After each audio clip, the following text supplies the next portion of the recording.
자, 지금 많은 건설사, 시행사들이 힘들어하는 데가 너무 많잖아요. 문 닫고. 그렇죠? 이유가 뭐예요? 위험한 시기에 부동산에 대한 의사결정 잘못한 거. 그리고 그러면 이거 똑같이 상업용 부동산 자체로 이렇게 서비스를 또 하시기도 하겠습니다. 뭐 토지 건물도 마찬가지죠. 그렇죠. 그래서 토지 건물도 AH원가를 다 만들어놨어요. 일부는 어떤 분도 있냐면은 어저께도 있었던 일인데 저희 회사에 연락을 해가지고 아니 지금 내 건물이 지금 500억짜리인데 왜 AH원가를 지금 400억으로 해가지고 내가 이런 분들이 있는 거예요. 이제 데이터를 쓰고 계시네. 매수자가 또 그 얘기를 했나 보다. 근데 이제 건물주가 직접 연락을 주셨는데 근데 이게 AH원가가 100% 다 맞다라고 할 수는 없지만 그래도 뭐예요? 이 감정평가사가 감정평가하는 이 로직을 가지고 AI 모델을 저희가 만든 거잖아요. 그렇기 때문에 완전 꽝이 아니에요. 근데 우리가 이제 부동산 토지나 건물 같은 경우는 얼마나 사기꾼들도 많아요. 눈탱이 씌우고. 왜냐면 특히나 토지 같은 경우는 뭐 기획부동산 이런 거 있잖아요. 장난이죠. 그런데 뭐예요? 리치고에 가면은 이거 다 무료예요 지금. 아니 이거 내 땅값이 얼마인지 다 볼 수 있다고요. 그리고 이게 공시지가, 도로 상황, 그러니까 한마디로 감정평가는 그 로직대로 만들었기 때문에 터무니없지 않아요 절대. 그렇기 때문에 제가 원하는 세상은 데이터니까 최소한 내가 사기당하거나 눈탱이 이럴 일은 없잖아요. 그렇기 때문에 데이터에 기반해서 합리적인 이런 부동산 어떤 생활을 좀 하자. 이게 제가 원하는 거죠. 근데 정말 필요한 것 같습니다. 예전에 막 깜깜이들 너무 많았으니까. 너무 많죠. 너무 많았지 않습니까? 네. 저도 막 납세자가 울면서 막 당했더니 어쩌니. 맞아요. 손실 막 몇 억 나면서 팔았다는 너무 많았습니다. 네. 위험한 시기에 부동산에 대한 의사결정 잘못한. 그리고 마스 서비스도 하고 계시잖아요. 이것도 어떤 건지 또 한번 말씀 한번 해주시죠. 네. 리치고 마스는 이건 약간 좀 전문성이 있는 걸로 제가 기억이 나는데. 리치고 마스는 이제 기업용 시스템이에요. 그렇죠. 그러니까 저희의 이제 고객분들이 누구냐면은 여기 이제 보시면 시공사, 그 다음에 시행사, 분양대행사, 정부기관. 그래서 현대건설, DL, 롯데, 뭐 한양, 뭐 웬만한 이제 이런 건설사들, 그 다음에 KT 에스테이트, 뭐 이런 또 시행 관련한 회사들, 스타트업, 정부기관, 그래서 한국부동산원이나 그 다음에 이제 국토연구원 이런 데서 저희 이제 기업용 리치고 시스템을 활용을 하고 있고, 그럼 이걸 어떻게 도움을 줄 수 있냐 이런 거예요. 자, 지금 많은 건설사 시행사들이 힘들어하는 데가 너무 많잖아요. 문 닫고. 왜 그렇죠? 이유가 뭐예요? 위험한 시기에 부동산에 대한 의사결정 잘못하고 시행을 하면 안 되는 지역인데 시행을 하거나 시행을 하면 안 되는 타이밍에 시행을 하거나 이러면 그냥 끝이잖아요. 끝이에요. 그렇기 때문에 이 사업 타당성을 검토를 하는 게 너무너무 중요합니다. 근데 이거를 한번 하려면 두세 명의 사람이 달라붙어서 한 1, 2주 작업을 해야 하나의 사업지를 분석할 수 있었습니다. 근데 보통 큰 건설사 같은 경우는 이걸 수백 개 한단 말이에요. 근데 그 중에서 실제 사업이 진행되는 거는 한 5%도 안 될 거예요. 그러니까 대부분의 시간은 한 95% 이상의 쓸데가 없는 이거를 분석하는데 그 많은 인원과 시간을 들여서 하는 거죠. 근데 리치고 마스는 클릭 한 번에 끝나요.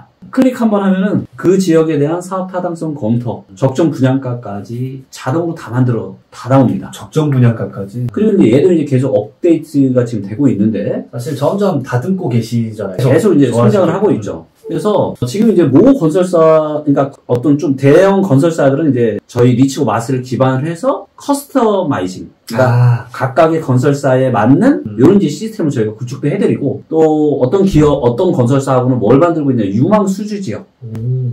아니 지금 어디다 아파트 지어서 팔면 돈 벌 수 있어. 이거를 발굴하는 거고. 유망 수주 지역을 AI 모델로 발굴해내는. 그 얘기는 무슨 얘기예요? 어디다 하면 위험할지도 다 나오겠죠. 그러네요. 그래서 지금 요 모델을 만들고 있고요. 그 다음에 이제 국토연구원하고 저희가 또 일을 하고 있는데, 사실 이제 이 부동산에 대한 의사결정은 저는 개인도 중요하고, 기업도 중요하고, 정부도 아주 중요한 의사결정이라고 봐요. 대한민국 전체 부의 80%가 부동산인데. 그쵸? 그런데 기억하시겠지만 얼마 전에 22년에 하락이 왔을 때 인천과 대구가 폭락이 50%씩 왔잖아요. 엄청 크게 왔구나.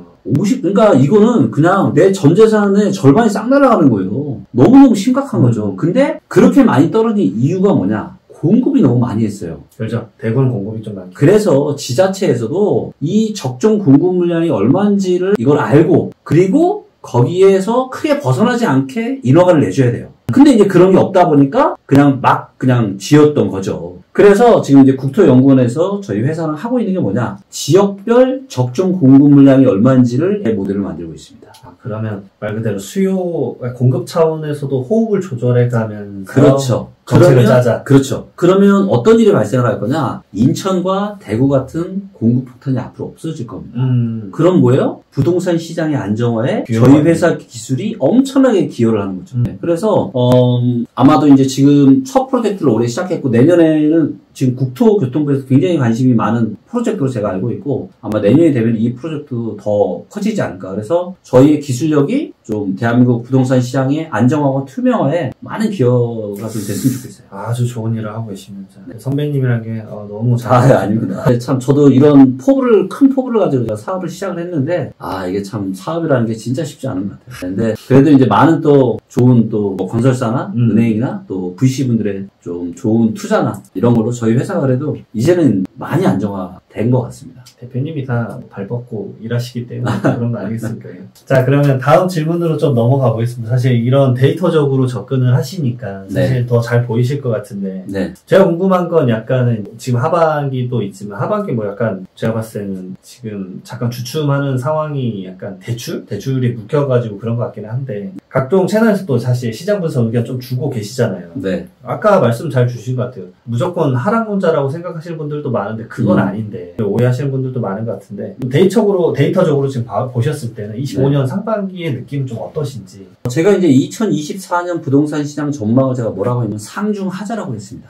저 명확하게 기억나요. 왜냐면 올라갈 건 올라가다 하반기에 조금 주춤하고 떨어질 거다. 그렇죠. 그 얘기 하셨어요. 진짜 기억나요. 그렇게 제가 전망을 했던 이유는 정부가 또 신생아 특례나 그다음에 증여세 그 한도 상향을 해줬잖아요. 결혼이나 출산할 때문에. 그러니까 당연히 시장이 올라갈 수밖에 없는 거고. 근데 제가 굳이 상고하자라는 표현을 쓰지 않은 건 이제 대세 상승이 아니기 때문에 제가 이제 상중이라는 표현을 제가 썼던 거고. 그리고 이제 스트레스 DSR이 이제 시장에 본격적으로 영향을 주는데 1차는 사실은 거의 영향이 없어요. 근데 스트레스 DSR 2차부터는 확실하게 영향이 있거든요. 완전 있더라고요. 네, 그렇죠. 근데 이게 원래는 7월 달부터 시행을 하기로 했잖아요. 그래서 제가 하반기부터 안 좋아질 거라고 전망을 했는데 이걸 정부가 또 갑자기 2달 미뤄 한 일주일 앞두고 9월로 늦췄잖아요. 그러면서 이제 더 많은 연구를 하면서 이제 제가 전망을 9월 달로 전망을 바꿨고 그리고 9월 달 이후로는 시장이 지금 상당히 주춤하고 있는 모습이에요. 자, 그러면 이제 내년에는 어떻게 될 거냐? 내년에는 상저 하폭.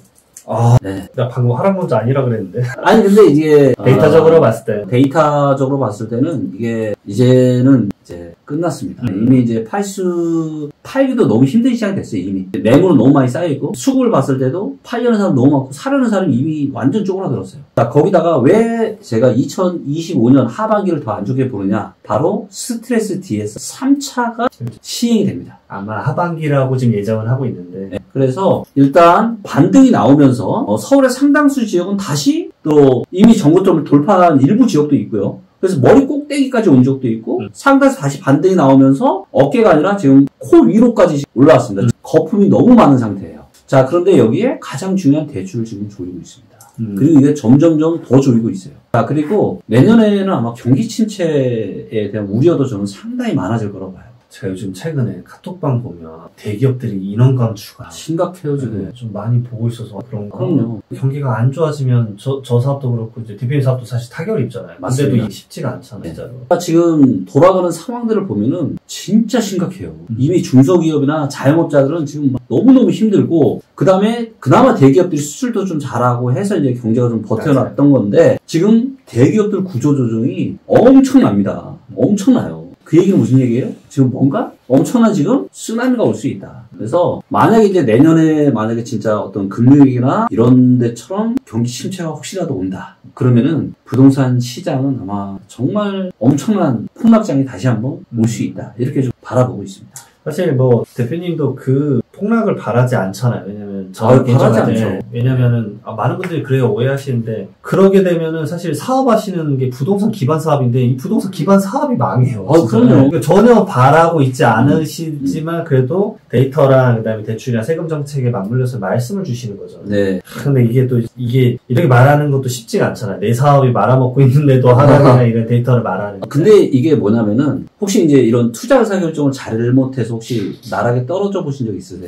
저는 아직은 없어요. 네. 근데 저도 그래 본 경험이 있고 또 그런 경험이 있으신 분들을 많이 봤거든요. 근데 이게 이런 거예요. 그러니까 제가 항상 많이 얘기하는 거지만 좋은 의사결정을 잘하는 것도 중요해요. 근데 보면은 잘못된 의사결정을 하지 않는 게 훨씬 더 중요합니다. 아무리 내가 10가지 중에서 9가지를 잘해도 한 가지 치명적인 뭔가 큰 실수를 하잖아요? 그럼 나라고 떨어지는 거예요. 사업은 바로 망하죠. 그렇죠. 그러면 치명적인 실수라는 건 뭐냐? 부동산에 있어서는 어깨 위에 고점에서 매수하는 거예요. 그리고 무릎 밑에 저점일 때 파는 겁니다. 이게 최악의 투자예요. 특히 그 중에서도 고점에 매수하는 거.